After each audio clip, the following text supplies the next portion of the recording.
What up, Fight World? It's your boy Ego, and I'm back with some more boxing. Today is Monday, which means Monday Mail Day. I picked out some good questions. We had a great week of boxing and MMA, and I got some good questions today. Anthony Joshua fought this weekend, defeated Dillian Whyte in the 7th round, and let's get right into it. I got some Joshua questions. I'll start with those. First question comes from the Rich Kid. Yo, Ego, do you think Joshua is the real deal, or do you think there's way too much hype around him and he is a car crash waiting to happen like a David Price? Now, in my honest opinion, I think when he starts stepping up with better and better competition, he'll fare better than a David Price or like a Audley Harrison. I don't think he's in that category of people who are being praised. You could say he's being overhyped, but I mean, it comes with the territory. He's a clean-cut dude. He's monstrous-sized, 6'6", 238 pounds. I mean, he's looking like a beast, like a semi-truck when he's hitting people. So, I mean, naturally that's going to come with the territory. The boxing world, especially the heavyweight division, after the 80s and 90s, it became very, very stagnant. After Lennox Lewis retired, and you really just seen the Klitschko's dominate. And who doesn't like a good, like, heavyweight fight? You know what I mean? So I think oftentimes the world, not just the UK, but America, everywhere, they're in search of the next Mike Tyson. That's why everyone with power in the heavyweight division that comes up, you hear like comparisons to Mike Tyson. Oh, this guy's like Mike Tyson, no matter if they last or not. You know what I'm saying? So I think the world, that's part of the hype too, is the world is craving some good heavyweight action. You know what I mean? And again, I think he'll do better than David Price. I wouldn't pick like a Tony Thompson to beat a guy like Anthony Joshua. He's with Matchroom and Eddie Hearn, so naturally he's going to get some good spotlight because they're a good promotional company out there in the UK and worldwide. So I don't think he's being overhyped too much, but we still have to see some more. I think the Dillian Whyte was definitely a good step up psychologically. Dillian Whyte showed no respect. He showed a ton of confidence. He has an amateur win over Joshua, and he could have easily folded. I've seen it happen before, like David Price. David Price fought Tony Thompson and lost. And I think he even hurt Thompson in the first fight. And then he tried to come back real quick. And then he really wrecked his career because he got stopped again. You know what I mean? So I think he's being brought up right. He just has to keep learning on the job. I think the hype is sufficient. You know what I mean? But I don't know. Sometimes I don't really be on boxing forums because a lot of nonsense. And I feel like I already know boxing. So I try to stay away from other comment sections. I don't just be reading all the comments because people just say dumb shit, and I'm not trying to get drug into that. I got stuff to do. But I like Joshua. I think he's the real deal. He's definitely a top competitor. I think he could challenge. Listen carefully. I know you guys like to bend and twist my words. Not saying he beats Tyson Fury. Not saying he beats Deontay Wilder. But at the very least, they would have to respect him. It's a competitive fight. You know what I'm saying? I don't think either guy would just go in there, show him no respect, and just steamroll him, especially with the high knockout percentage and the size of him. You know what I mean? I don't see that. So I think he's a formidable opponent. He just has to keep learning on the job, keep stepping up, and we'll see. But I like what I've seen so far, and I like that he's willing to test himself. A lot of people get mad at this, but I think he has 15 or 16 fights with the Dillian Whyte performance, and he fought a guy that did have an advantage over him. An amateur win where he got knocked down. The guy was rubbing in his face. Whyte was talking a ton of shit in the face-off that they had. The gloves are off. You know what I mean? And the guy was 2 inches shorter with longer arms than him. You know what I mean? So that's a dangerous fight in less than like 15, 20 fights or whatever. We seen Golovkin. You look at Triple G's resume, and I'm not clowning. I like Golovkin, but realistically, Golovkin probably has 30-plus fights, and we haven't seen somebody that is bigger than him with a good high level of power, like an 80% knockout ratio, that's taller than him, that beat him in the amateurs, so they have a psychological advantage, that's showing him no respect in the press conference. I guess the closest we've seen is Curtis Stevens, who was like, oh, I'm going to put him in a coffin, and he was doing all these antics, and I'm about to kill this boy. That's probably the closest, but the thing is, Curtis Stevens is super short for the division. He has knockout power, so I give him that, but he's very short. And Golovkin, just look at the pictures next to him. Golovkin was towering over him. So, again, we still have to just see Triple G in there with somebody who we could honestly say, tit for tat, on paper, this is the most solid guy, or one of the guys that could really threaten him. Because really, even David Lemieux, I didn't see it as a threat. That's why I made the 7 Reasons video. I didn't see Lemieux. I mean, I watched it, of course, because Lemieux does have power. But if you watch my 7 Reasons video and then you watch what really happened, it's not too far off. You know what I'm saying? Like, I just didn't see Lemieux beating him, especially since Lemieux. This is pivotal. People don't look at stuff like this. Lemieux became a champion, and within 3 months, he's already fighting the top dog, the guy who's considered the best middleweight with an amateur background. This guy has 350 fights. No, you know what I'm saying? I don't even know if David Lemieux had an amateur career. We know he has power, but to me, boxing fans, we're selfish and we try to rush things like, oh man, Deontay Wilder needs to fight Tyson Fury or Klitschko right now or he's a bitch. That's why Al Heyman, even though he's not a promoter, and I'm going to make a separate video about this, he's what he's doing is building his fighters up. He's getting their confidence, and that's what you're really supposed to do, so you don't end up like David Price. You know what I mean? You're built up to this level, and then they put you in there with a live dog, a Tony Thompson, and you get stopped, and then you get stopped again. You know what I'm saying? You're supposed to build confidence as a champion. So I would give Triple G, of course, I'm going to want to watch it just because if it's a fight that 2 guys have power, I'll watch it. But David Lemieux, I don't even know who he can beat at middleweight. He never defended. He was a champion for all of 3 months before he fought Triple G. That's a big difference because you don't even have the confidence as a champion. Like if David Lemieux beat Hassan N'Dam for the vacant belt and he had a title defense and beat Curtis Stevens or knocked him out or fought Andy Lee and beat him convincingly or whoever, like, you know what I mean, a solid name, then I'd be like, yo, this guy, okay, maybe he's ready for Golovkin. But they threw him in there, threw him to the wolves, made the fight, and not saying Lemieux would have beat him, but you would at least went in there with a little bit more confidence, like, yo, I'm the champ, a little bit more experience at a high level. So I can't take anything away from Anthony Joshua being 15, 16 fights in, fighting a nemesis who was really had the potential to test him. Next question is from Shawn Warfare. Wilder versus Joshua, go. At the current moment, I would pick Deontay Wilder, meaning like, let's say he gets past Spilka and they fought in the spring, I would pick Wilder. Really, at this level, they both have power. Deontay Wilder, I think, is an inch taller, so he's a big boy. It's different. I'm telling people, it's different when you're fighting someone your height or smaller, namely smaller, than fighting someone who's actually taller. Certain things you could do, you can overextend yourself and reach. Deontay Wilder has long arms, too, and he's athletic. So that's the biggest reason. I think Joshua, he looked like, I don't know. The fact that I've seen more from Wilder, at a pro level, it makes me lean towards Wilder. I'm not saying Joshua has no chance, but professionally, Deontay Wilder has a lot more experience. He's been 12 rounds with a guy like Bermane Stiverne. We have yet to see Joshua go past the 7th round, right? And even in those 7 rounds, he had some problems in the 2nd round, maybe 3rd and 4th rounds, things like that. So just the experience he doesn't have, even though Deontay Wilder was a late bloomer with boxing, he was forced to, you know, I mean, he's been in there and he was having short nights, but he's at least been 12 rounds. I'm telling you, I talked to Troy King and tons of fighters, and rounds matter.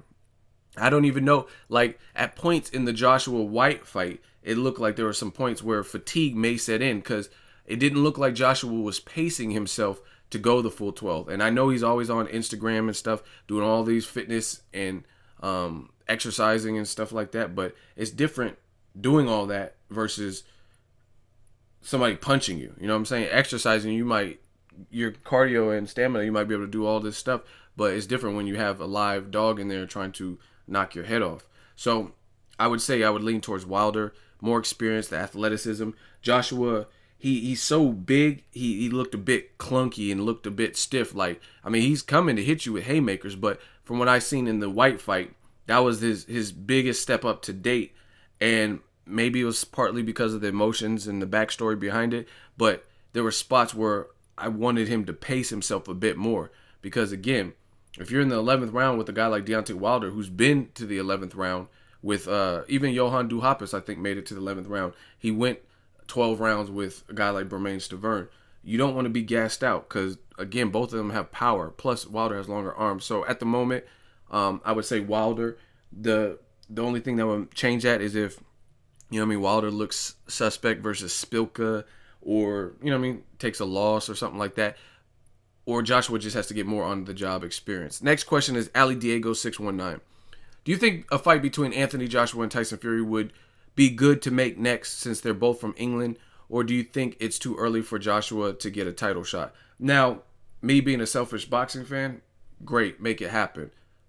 But that being said, I don't think it will happen. I don't think Eddie Hearn will put him right back into the fire with another dangerous type of fight. Plus, I think Klitschko is exercising his rematch clause, so we have to see what happens in the second fight if Tyson Fury could do what he did in the first fight again with Klitschko. So I would love it just because I'm all for boxing and, you know what I mean, like I said earlier, good heavyweight fights. I just don't think it'll happen next. I don't think Joshua will get that title shot. So I don't think, unless something changes with the rematch clause, I don't think it's something that is feasible for next for Anthony Joshua. All right, next I got two Shawn Porter-Thurman questions. First one is from The Hoss. Hey, Ego, what do you think is up with One Time? Do you think he is ducking Shawn Porter? Kenny Porter said they were promised a fight, but 2 dates have come and gone and still no word from Keith.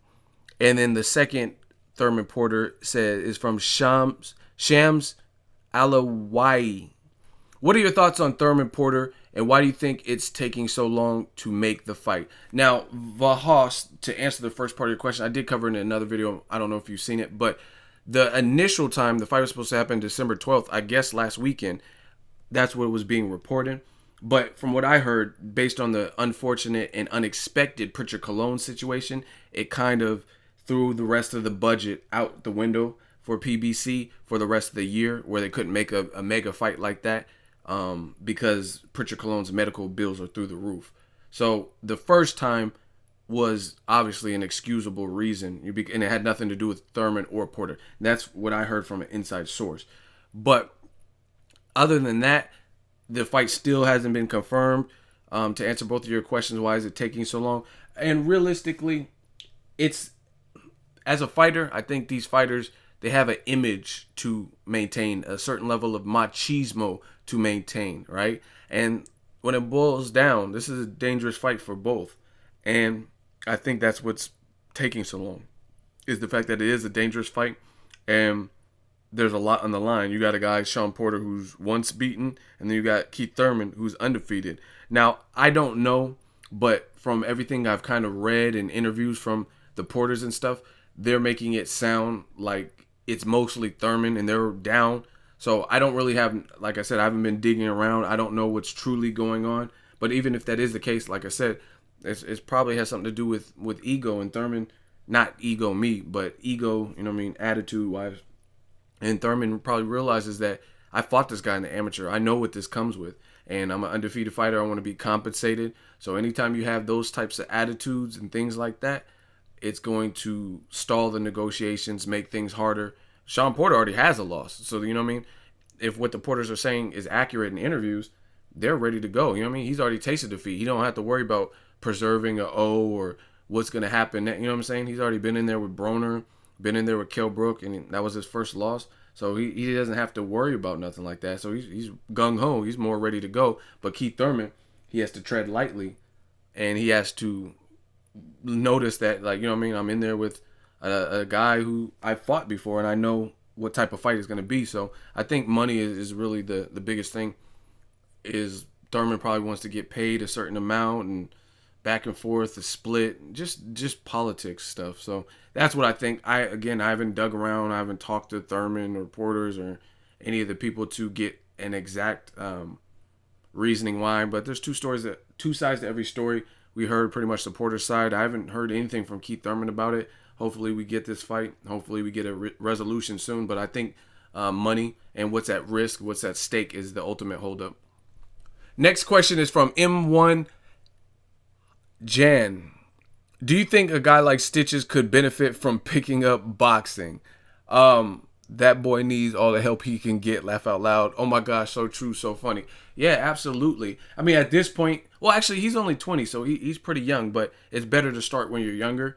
But hell, I mean, anything at this point will help him. He's already taken the master unlimited L's that are possible, that are allowable in one particular year. Like, how do you get your ass beat 2 2 times in the same week. Like, how do you have? Why is there 2 viral videos of you getting whooped in the same week? That's almost unheard of. I don't know anybody who has 2 viral ass whoopings in the same week. You know what I mean? Separate. Not talking about like, oh, you got knocked out from 2 different camera angles of the same altercation. I mean, the dude got slapped by games manager in the street and got that rigor mortis where his arms are all tight.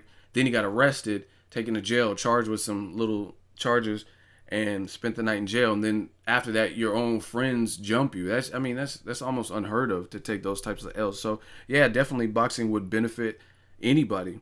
It's even if you're not even doing it to fight. It's great cardio. It'll help your endurance. You'll fuck better. You know what I mean? Your girl will appreciate it. You'll be in better shape. So yeah, I think boxing is definitely something to pick up for everybody. And it shows you. Another thing is, if you're a boxing fan, it'll also give you a new level of respect. I seen a guy in the gym, the gym Troy King trains out in Oakland. And Troy King was actually, he's a personal trainer also, and he teaches boxing. But anyway, the dude was in good shape. It looked like the dude was in solid shape, pretty built.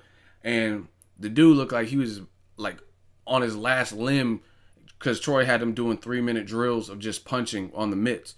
And the dude, you could tell his arms were burning. He's like, ah. And then Troy King was like, nope, come on, keep going, keep going. And he was like, it looked like he was about to die throwing these punches.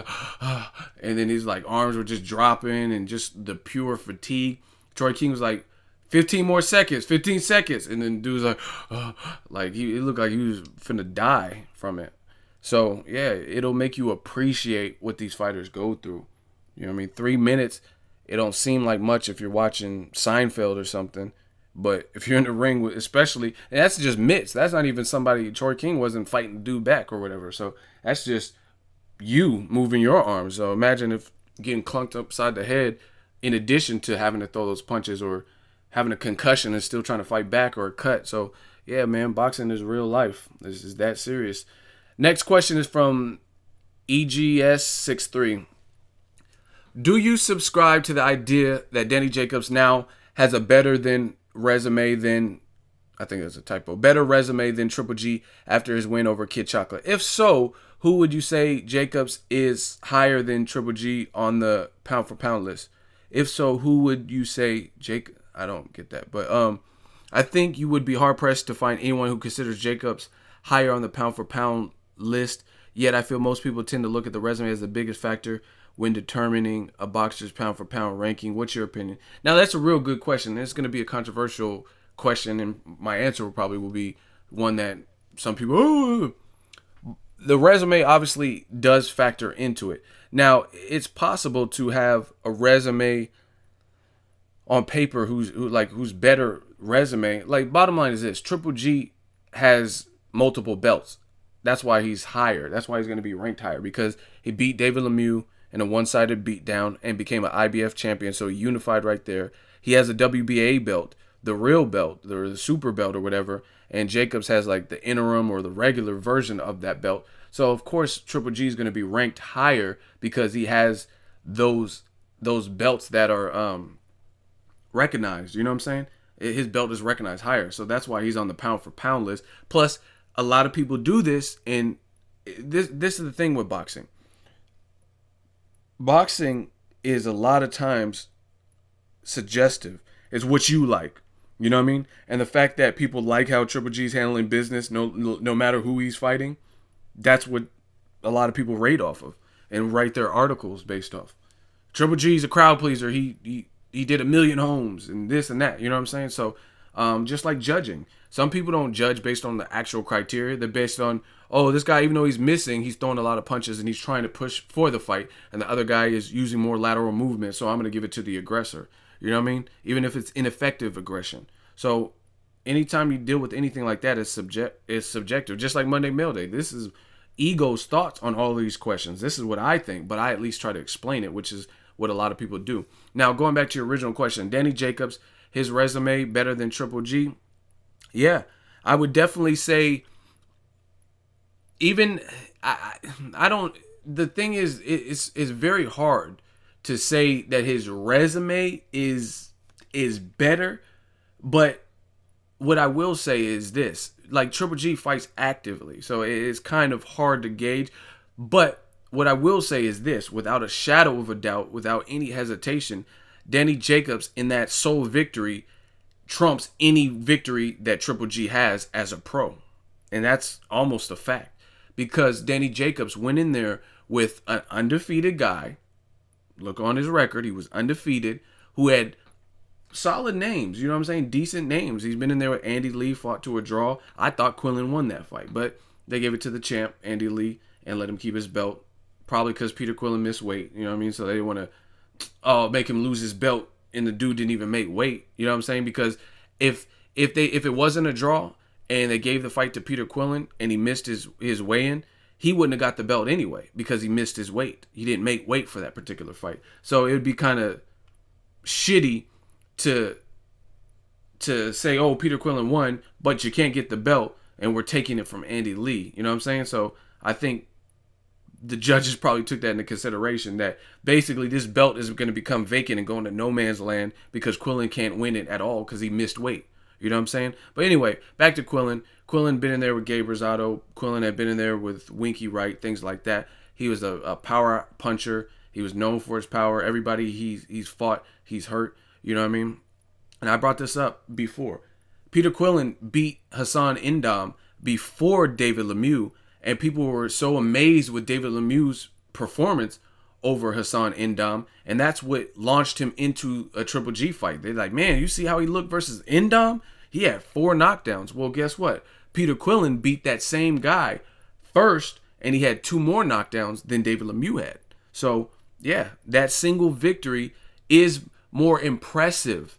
Like, that's what I think people are saying when they're saying he has a better resume, is what he did with Peter Quinlan, an undefeated ranked guy, you know what I mean, top 5 ranked middleweight, who had advantages over him, you know what I mean? Like, I mean, I don't know, I've never been punched by Jacobs and Peter Quinlan, but Quinlan was a favorite, and a lot of people thought Peter Quinlan probably hit harder, things like that, and he bombed him out and duffed him out in 1 round. So, yeah, single-handedly, yeah, that is more impressive. And then people sleep. Danny Jacobs been in there with Sergio Mora. Nobody stopped. You could say it was an injury or whatever, but I'm just going off of fact. The fact is, Sergio Mora got stopped in that fight. We definitely know he got hurt. And then Jacobs learned, because he got hurt himself, by trying to get too aggressive. But Sergio Mora, even his loss, Jacobs' sole loss, Dmitry Pirog, that was a ranked guy. They were talking about, at the time, seeing him versus Triple G would have been a great fight. So, yeah, I mean, his resume is definitely rivaling a guy like Gennady Golovkin. And, again, he does have a single win in Peter Quinlan, and the fashion in which he did it that trumps anybody on Golovkin's resume. So, I think that's why people are saying that. And I have to agree with that aspect of it. So, I mean, it boils down to this. Quality or quantity? Which one are you going to choose? Golovkin has a lot more names on his resume, like just guys who were maybe ranked top 15 or whatever.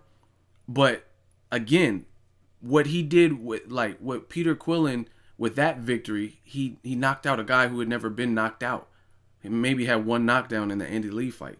He knocked him out in the first round. So yeah, that single-handedly is better than beating David Lemieux. People don't know David Lemieux, again, like I said earlier, he was a champion for 3 months and he got a vacant belt.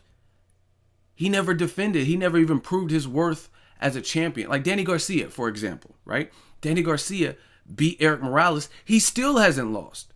Now, you can say, oh, Herrera and Peterson. Bottom line is he hasn't lost. And even if you take those fights out of the equation or whatever, he still beat credible names like Zab Judah in a title defense. He still beat Lucas Matisse in a fight.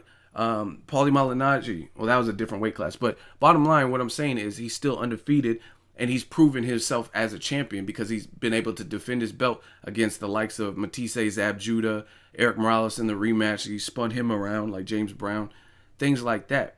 So he showed you what he brings to the table. Amir Khan, he showed you that. David Lemieux never got the opportunity to show us that he's going to be here for the long run, because within 3 months, He got the title. I was at Andre Ward's fight the same night that Hassan N'Dam and David Lemieux fought in Canada. It was June 20th. I just remember that date because Broner and Porter fought on the same day. And I remember, I was covering the fight, and I remember there was so much happening in the world of boxing. That's why the date just sticks out to me. Broner, Porter, David Lemieux, N'Dam, and then I was covering Ward versus Paul Smith, right? June 20th. And he's fighting Triple G October 17th. You guys get your calendars out and do the math. So again, beating Quillen, who's never been beaten. He's been hurt in the Rosado fight. He got hurt versus Andy Lee, but no one ever ran through him in one round at all. You know what I'm saying? They had him hurt like that. So yeah, single-handedly it trumps it. Matthew Macklin, Triple G beat him with the body shot in like 4 rounds, 3-4 rounds. But Sergio Martinez had already previously stopped Macklin in the 11th, right? You look at Gabe Rosado. Gabe Rosado has 9 losses currently, right? At the time he fought Triple G, I know for a fact he at least had been stopped by Alfredo Angulo, and he was a 154-pounder who came up to 160. That was his first fight. So Rosado's tough, but you know what I mean? That was his first fight at middleweight. He wasn't a proven middleweight. Ishida, another 154-pounder who moved up, and he had no punching power at 54, despite him knocking out Kirkland. Kirkland's all over the place, right? So name a person. Martin Murray never was a champion. Lost to Felix Sturm, had a draw. Lost to Sergio Martinez. Didn't have knockout power. So yeah, he's big, but he's big for no reason. He's not knocking people out, right? So it don't matter if you're bigger than somebody if you're not stronger or, you know what I mean, a better puncher than them. We know Golovkin's a good boxer. That's what this whole argument boils down to. Nobody's disputing and debating if Golovkin is good. He's clearly good. He clearly has an amateur background. But the biggest problem lies with his level of competition. You're in a decent, mediocre type of division, and the people you've currently faced, none of them on paper can even rival you. You know what I mean? People were actually picking Peter Quillen to beat Danny Jacobs. Period.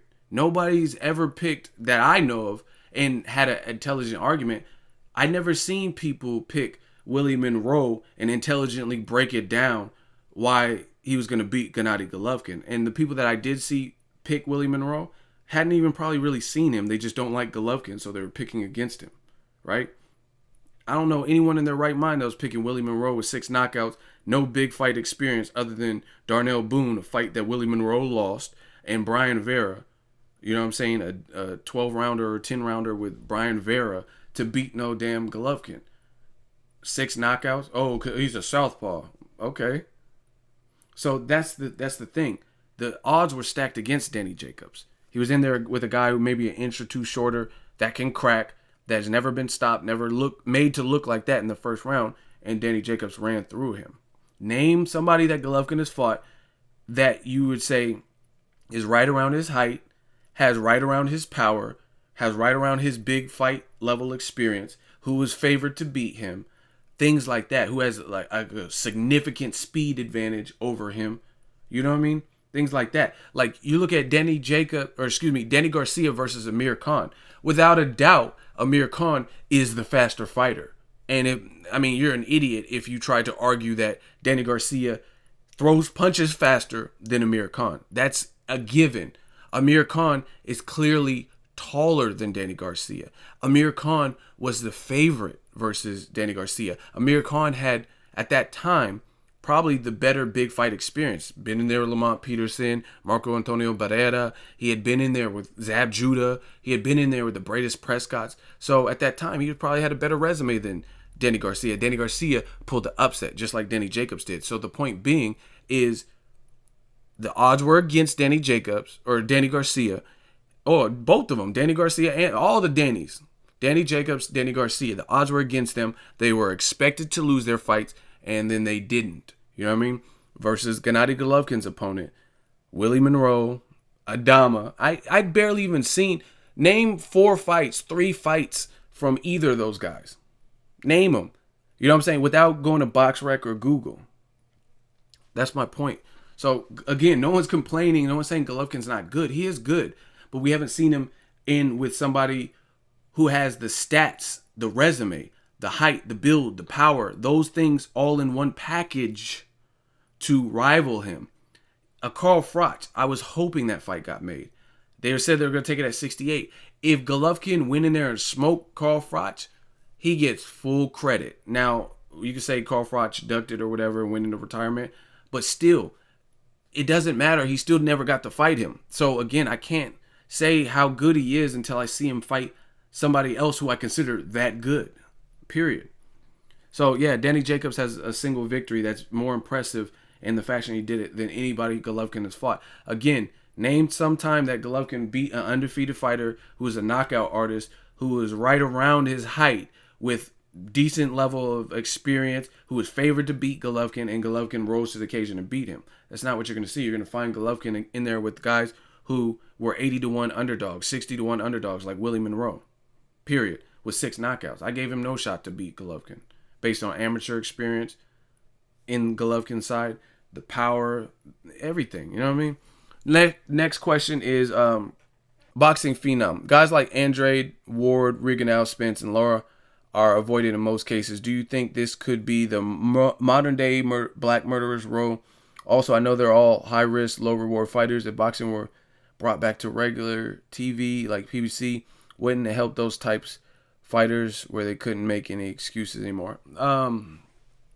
Excuses are always going to be there. The excuses are always going to be there. And bottom line is, boxing fans, promoters, fighters, they all pick and choose. They pick and choose what they want when they want it. Like Mayweather or whoever. Well, I'm going to use Mayweather because he uses the terms all the time. Mayweather will pick a certain fighter. He'll be like, oh, if it don't make dollars, it don't make sense. And say something like that. And people are like, oh, he's cherry picking because he only wants to. And then when Golovkin picks the fighter that makes the most money, or Canelo or Cotto, then all of a sudden it's okay. You know what I'm saying? So the excuses are always going to be there. Again, people pick and choose the examples and scenarios when they want to accept these things. And that's just a fact. Like, oh, Lara don't sell out. Who cares? Willie Monroe don't sell out, and Golovkin still fought him. I ain't even seen Willie Monroe. Has he even fought since he fought Golovkin? You know what I'm saying? Like, name a packed house. Name a fight that Willie Monroe had other than the Golovkin fight, which Golovkin, they're saying he's the star. So name a fight that Willie Monroe had without Golovkin that he carried that did 1 million+ homes. You know what I'm saying? So when it comes to Golovkin fighting Lara, why are we talking about how Lara can't sell? Adama don't sell. That's why HBO didn't even pick up that fight. HBO, they fought in like Monte Carlo or, you know what I mean, Count of Monte Cristo or some shit. So again, people pick and choose when they want these rules to apply. If it's a threat, they just ride with the side. It's just like some gang stuff. I'm on Team Triple G side, so anything he says or does, I'm just gonna ride with it. So if Abel's bashing the Lara fight, then I'ma bash it. Just like Canelo and Lara. Lara called out that man Canelo for years, and I read, because I had a channel back then, and seen the most outlandish excuses from the diehard Canelo fans. Oh, he don't need to fight Lara. Lara don't sell. He's boring. Nobody wants to see that. And then when Lara jumped his ass on stage and embarrassed Canelo and put him on the spot, then Canelo's like, nah, you crossed the line. You disrespected. Now I got to fuck you up. Now we're fighting. You know what I'm saying? And then the fight was made. All of a sudden, it's a great fight. And props to Canelo. He's willing to challenge himself. Yeah. Like, why were those same people saying the fight shouldn't happen? They did it with Manny Pacquiao versus Bradley. They just ride with whatever the fighter and team is saying because they're fanboys. Like Pacquiao, he says, even though Bradley has my belt and beat me on paper, I don't have to fight him again. You know why? Because the world knows I already beat him. Who cares? It's of no consequence for me to fight Bradley. And they're like, yeah, why should we fight Bradley again? It don't make sense. Then Pacquiao and Arum, they got to a point in their career where they said, you know what? Let's rematch Bradley. Set the record straight. And those same fans that were saying the fight shouldn't happen, all of a sudden, they were on board. Like, yeah, look it. And then after Pacquiao won, they're like, look, Pacquiao beat an undefeated Bradley. But you were shit-talking Bradley and saying he was a bum and all this stuff, wheelchair Bradley and all this other stuff. So bottom line is people pick and choose when it's the most convenient. All those guys you mentioned, Andrade, Ward, Rigondeaux, Spence, Lara, they prey on their downfall. That's really what it boils down to. And if they know there's a high level of skill involved, so any type of shortcoming that they have inside the ring, outside the ring, they're going to embellish it because they want to keep their fighter away from those threats. Like Ward. Ward, he's inactive. Oh, he's just too inactive. Signs a deal with Rock Nation. They're still calling him inactive, even though he fought this year. Andre Ward fought one time this year. Pacquiao fought one time this year. I don't hear anybody calling Pacquiao inactive. But they say, Ward's inactive because he was inactive for the last couple of years. But that's out the window because, rest in peace, Dan Goosen is no longer here. And he's out of that deal. He has a whole new situation. He's at Rock Nation parties with Rihanna and stuff. I've seen him. So why are we bringing up the past? Like, he's inactive. Why are we bringing up stuff that it doesn't even matter at this point? Like I said, rest in peace. His promoter is no longer here. And that situation has already been resolved. But people still call him inactive. He's just too inactive. You know what I mean? So bottom line, yes, it is basically like a current day Black Murderers Row.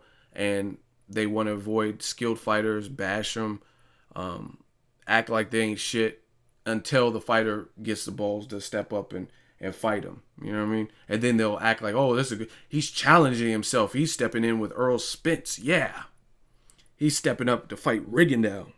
He's the man. Why weren't you saying that when they were like avoiding them? Now this question comes from Eduardo Martinez. Is it possible for Manny to fight Triple G since Floyd was a coward for not fighting him? Now, I don't think it's possible because they're not going to make it. I think Pacquiao is on his way out trying to get into politics, so they're not going to put him in there with someone like Triple G. Now, to add to your comment, Floyd was a coward for not fighting him, it just goes to show you that there are clear-cut, concise double standards in the sport of boxing. Meaning, Floyd Mayweather has to fight guys 15, 20 pounds bigger, stronger, and if he doesn't fight Triple G, even after he beat Pacquiao, you had idiots on the internet saying, I know he beat Pacquiao, undefeated Hatton, Canelo, undefeated, who was 21, over a decade younger, beat Cotto, beat Oscar, beat Jose Luis Castillo, beat Victor Ortiz coming off the Berto performance. But guess what? After all those victories, if he don't fight Triple G, he's a bitch, he's a coward, his legacy is tainted, it's ruined. They said the same thing about Pacquiao. If you don't fight Pacquiao, his legacy is over. He'll never be remembered. Then he beats Pacquiao, easy work, and they threw another person in there, which is Triple G. So, bottom line is there's double standards, and people aren't realistic. They're fully emotional, and they let you know just by the dumb shit that they put. And I don't think it's possible for Manny to fight Triple G, but it's funny that the fans are so emotional and have these double standards that they put and pit Mayweather against it. It's just, even though people hate, like I said, always check for consistency, and you could see the deeper message by what people tell you. Even though people are hating on Floyd, they're backhandedly giving him a compliment, letting him know that he's that good. Because if he wasn't that good, you wouldn't even want to see a fight with a guy that was much bigger like Gennady Golovkin at 154, 155 or whatever. They always do that. He got to fight Canelo. He got to fight Sergio Martinez at 54 and all this and that. And it just goes to show you how skilled he is. So even though those same people, a lot of times they're like, Floyd sucks and stuff, you don't see them saying that Manny Pacquiao should fight those same motherfuckers. And that's because people know deep down in their heart, beneath all the hatred, that Floyd is gifted and Floyd is skilled. And they also know that styles make fights. And if you put Pacquiao in there with a guy like Gennady Golovkin, per their style, Pacquiao would get destroyed by Golovkin. Absolutely destroyed. I'll put money that Golovkin knocks him out. At 54, he's getting stretched. That's just, and Pacquiao's a good fighter. It just, his style would play into a guy like Gennady Golovkin. But Floyd, at the very least, even if you pick Golovkin to beat Floyd, he at least has a chance to use his elusive movement, his defense, pot shot, and frustrate Golovkin with movement. I would give Pacquiao no chance to beat Golovkin because Triple G versus a guy like Antonio Margarito, he said Margarito was his hardest fight in his life. And Margarito's big and can crack. Triple G's about the same size, height-wise, as Margarito. Probably hits harder than Margarito. Has been fighting at a higher division than Margarito. And he is way more decorated than Margarito. Margarito's super slow. Triple G's not fast, but Triple G has a powerful jab, which is basically a power punch.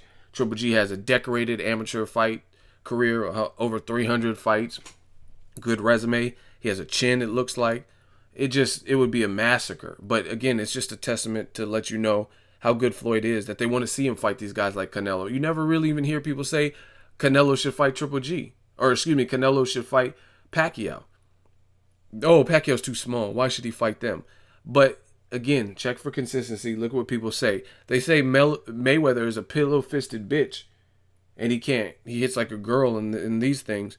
And Pacquiao is this destroyer of worlds.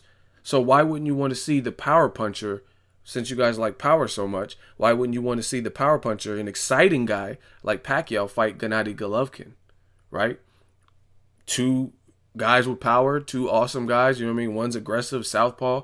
Pacquiao has speed. Why would you want to see pillow-fisted Floyd in there? Because you think that's the guy that's going to beat him. Golovkin, you believe, is the one to beat him. But you don't want to risk your beloved Pacquiao in the same ring with that man. You want to put Mayweather because you're hoping it's a difficult fight. Hoping even if he wins, he gets knocked down or gets hurt or something like that. That's why you want to see him fight the guys who are way bigger than him at a disadvantage. But you don't want to put Pacquiao in there, the action star, the aggressive fighter who's a southpaw and hits harder than Mayweather and things like that. So clear double standard.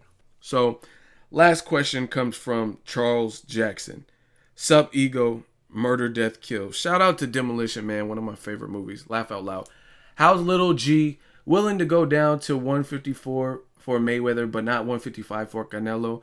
And Keith Thurman looking like a ghost. Now, I already answered the Keith Thurman question, so just listen to the first couple questions on this video. I've already went in that. Hopefully that fight's made with Porter.